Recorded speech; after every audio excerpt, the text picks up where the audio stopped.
Bolivia is a country located in the heart of South America, known for its mountains, lakes, forests, and strong indigenous cultures. Its history is long, rich, and sometimes painful, shaped by ancient civilizations, Spanish rule, wars, revolutions, and the modern struggle for justice and equality.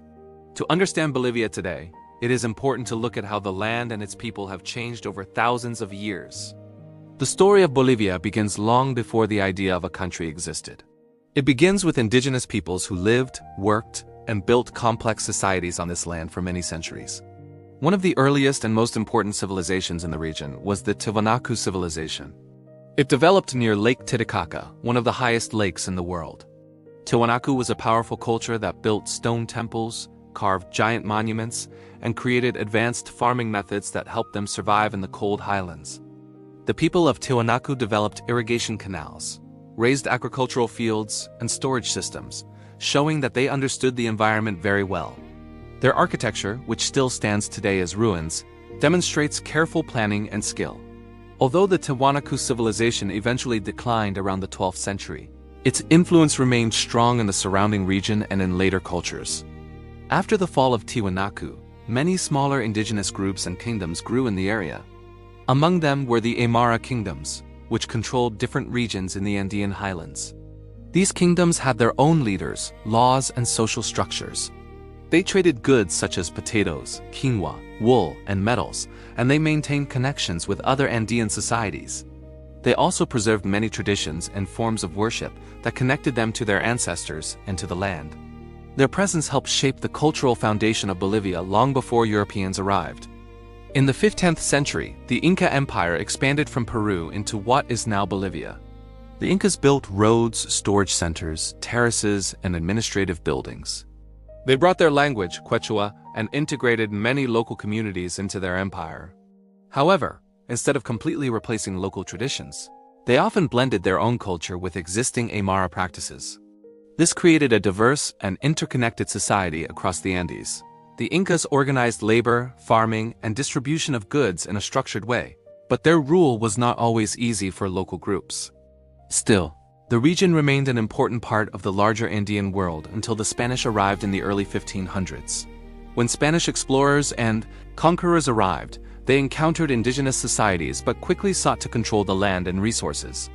Armed with steel weapons, horses, and carrying diseases unknown to indigenous peoples, the Spanish established dominance. Bolivia became part of the Spanish Empire under a region known as Upper Peru. One of the most important events of this period was the discovery of silver in Potosí in Itiwanaku. The mountain, known as Cerro Rico, contained enormous amounts of silver, and it soon transformed the Spanish Empire. Potosí became one of the richest and largest cities in the world during the 16th and 17th centuries. Silver from Bolivia helped finance European wars, trade, and royal spending, making Spain a powerful empire. However, this wealth came at a high human cost. Indigenous people were forced to work in the mines under the meta system, a labor draft originally used by the Incas, but made far more severe by the Spanish. Workers spent long hours in dark, dangerous tunnels and were exposed to toxic mercury used in silver processing. Many died from exhaustion, accidents, or poisoning. To meet labor demands, the Spanish also brought enslaved Africans to Bolivia. The colonial system created strict social divisions. Spaniards born in Europe held the highest positions, followed by Criollos, who were people of Spanish descent born in the Americas. Below them were mestizos, people of mixed ancestry. And at the bottom of the social order were indigenous and African peoples who faced discrimination, forced labor, and limited rights. Despite this harsh system, indigenous cultures survived. They preserved languages, customs, and religious practices, often combining them with Catholic traditions introduced by the Spanish. Throughout the colonial period, indigenous communities resisted injustice in various ways, including small uprisings, negotiations, and maintaining their cultural identity. Tensions grew over time as heavy taxes, forced labor, and oppressive rule made life difficult for the majority of the population. By the late 18th century, discontent reached a breaking point. In 1881, Tupac Katare, an indigenous leader, led a massive rebellion against Spanish rule. His forces surrounded the city of La Paz for months, demanding improvements for indigenous communities. Although the rebellion was eventually defeated and Katari was executed in a brutal manner, his resistance became a powerful symbol of indigenous strength and courage. His name is still remembered in Bolivia today as a sign of dignity and struggle. In the early 1800s, independence movements began to spread across South America. Inspired by Enlightenment ideas and revolutions in the United States and France, as well as the weakening of Spain due to European wars, leaders in Peru, Venezuela, Argentina, and other regions fought for freedom. Bolivia's first uprisings took place in 1809 in the cities of Chuquisaca, now Sucre, and La Paz. Although these early movements were crushed by Spanish forces, they marked the beginning of a long and difficult fight for independence. After years of war across the continent, independence was finally achieved in 1825. The territory of Upper Peru became the Republic of Bolivia, named in honor of Simon Bolivar, one of the main leaders of Latin American independence. Bolivar drafted the country's first constitution, but he soon left the new nation, leaving leadership to another independence hero, Antonio José de Sucre. Bolivia became a sovereign country, but it faced major challenges from the beginning. The economy was weak, political divisions were strong, and powerful groups competed for influence.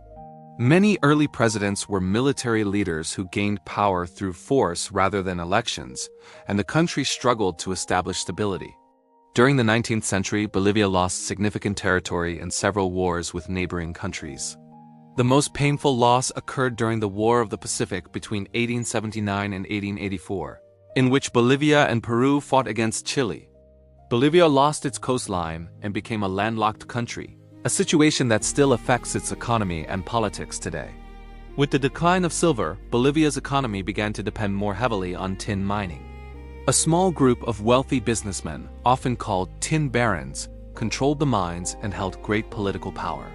Meanwhile, indigenous communities continued to face discrimination and often had limited access to land or education. In the early 20th century, Bolivia experienced another major conflict, the Chaco War with Paraguay from 1932 to 1935. The war was fought over the Chaco region, which was believed to contain oil. The conflict was extremely deadly, and Bolivia suffered heavy losses despite having a larger population and better equipment. The defeat caused frustration and led many Bolivians, especially young soldiers, to question the existing political and social system. Their anger would eventually fuel major political changes. The dissatisfaction of the population helped lead to the National Revolution of 1952, one of the most important turning points in Bolivian history. The revolution was led by the Revolutionary Nationalist Movement, MNR, a political party that promised to make Bolivia more equal and democratic. After an uprising, the MNR took control of the government and introduced major reforms. These included giving all adults the right to vote, including women and indigenous people, nationalizing the tin mines so that the government controlled them, and carrying out land reform to give indigenous farmers ownership of the land they worked. The government also expanded education in rural areas and tried to integrate indigenous communities into national political life. The revolution brought hope and significant improvements, but it also created economic difficulties and political tensions that lasted for decades. Between the 1960s and 1980s, Bolivia went through repeated military coups and periods of dictatorship. Some rulers promised stability but ruled harshly, limiting freedoms and suppressing opposition. In 1967, Bolivia became the focus of international attention when Che Guevara, the Argentine revolutionary, was captured and executed there while trying to start a guerrilla movement. His presence highlighted the political unrest and inequality in Bolivia at the time. By the 1980s, Bolivia faced a severe economic crisis marked by extremely high inflation. The government adopted economic reforms that stabilized the currency but also resulted in job losses, especially for miners when unprofitable mines were closed. Many workers migrated to other regions or changed their way of life, adding to social tensions. Despite these hardships, indigenous groups, labor unions, and social movements continued to grow stronger. They demanded fair treatment, environmental protections, and greater political participation. In the early 2000s, Bolivia saw large protests against the privatization of water and the export of natural gas without local benefits. These movements reflected the frustration of people who felt ignored by the government and foreign corporations. In 2005, Bolivia elected Evo Morales, a former coca farmer and indigenous union leader, as its first president of indigenous origin. His election marked a historic shift in Bolivian politics, symbolizing the rise of indigenous voices that had long been excluded from power. Morales introduced many reforms, including nationalizing natural gas resources, reducing poverty through social programs, and recognizing indigenous rights. In 2009, a new constitution officially declared Bolivia a plurinational state, acknowledging the coexistence of many indigenous nations within the country. It also gave indigenous people greater autonomy, protected their languages, and recognized their traditions.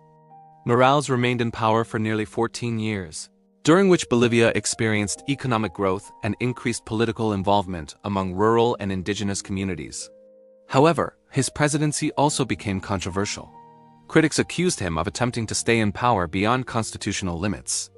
In 2019, after a disputed election and widespread protests, Morales resigned and left the country. A transitional government took over, followed by new elections in 2020, which brought Luis Arce, a member of Morales's party, to the presidency. Today, Bolivia remains a country of deep cultural richness and ongoing challenges. It continues to struggle with political polarization, economic inequality, and debates over how to balance development with environmental protection. Yet it also continues to celebrate its indigenous heritage, its diverse languages, and its long history of resilience. Bolivia's story from ancient civilizations to modern politics shows a nation that has endured hardship, fought for justice, and maintained a strong spirit of identity and hope.